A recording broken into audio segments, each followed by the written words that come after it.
Јас сум Весна Алексовска, председател на Сдруженијето за ретки болести Живот со предизвици. Она кое ми дава да одам низ животот со крената глава е веројатно борбата за ретките болести.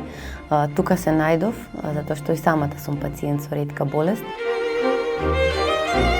Ретката болест кај мене се откри кога имав 7 години и доктор Зистовски ја даде диагнозата болест на Гоше. Но не се знаеше многу за болеста, значи имаше само една реченица која викаше дека болеста на Гоше потекнува од Ашкенази евреите и дека е веројатно фатална. Но моите родители не застанаа тука во потрагата по информации. Тогаш дознаа дека има и терапија, но дека истата е многу скапа.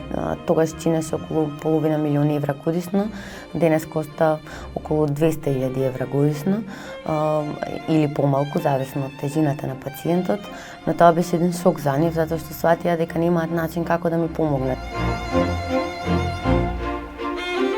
Се плашев дека нема да можам да имам нормален живот.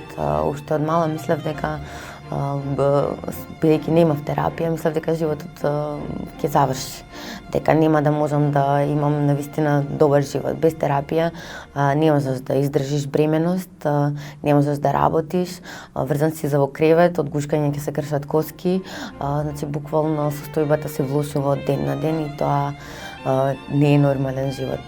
Прв пат надежта за нормален живот ми се појави 2010-та, кога како критичен случај на кој коските му се кршеа од гушкање, добив донација од компанијата Джензен. Од тој момент состојбата почна да ми се подобрува, веќе за година дена симптомите скоро да исчезнаа. Многу ми беше тешко да признам дека сум болна. Јавно тоа го направив дури во 2012 година на првата пресконференција која одржавме со Сдруженијето, односно на првото одбележување на денот на ретки болести во Македонија. Ретките болести се генетски, 85% од нив се генетски, тоа значи дека уште од бебе си ја носиш болест. Се дефинираат како кога е заболен еден човек на 2000 во одредена популација. Во светот постојат од 6 до 8000 регистрирани болести моментално. Тоа се основните диагнози, но потоа има и други подтипови на болеста, па дури некогаш се гледа дека секој случај е индивидуален како таков со ретка болест, а се откриваат и нови ретки болести затоа што има многу недиагностицирани случаи. Не сакав да го прифатам тој факт дека јас треба да се борам. Сметав дека сум незначајна и малечка за тоа да го сторам, дека институциите се премногу големи за да може некој да ги победи. Но тоа беше почетокот, тоа беше моментот кога решив дека да, време е нешто да направиме. Таму каде што терапијата беше поевтина, самите пациенти, самите семејства ја купуваа од странство, ја шверцуваа, затоа што не беше ни регистрирана во Македонија, значи буквално правеа шверц на лекови преку Бугарија, Србија, па и во странство понатаму. Но она што сакавме е цела терапија таа да биде покриена од страна на државата.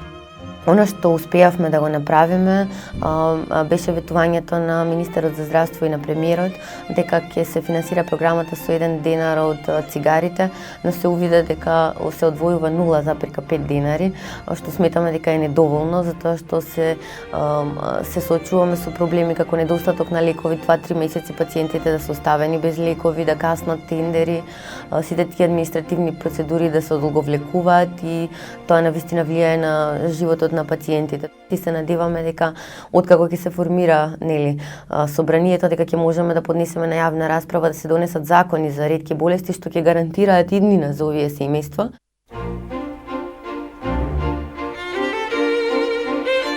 Имав многу голема поддршка од мојот маж кој што од почеток беше со мене и ме држеше за рака.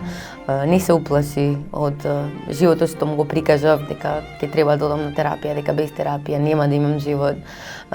Рече па што, сите ние имаме нешта.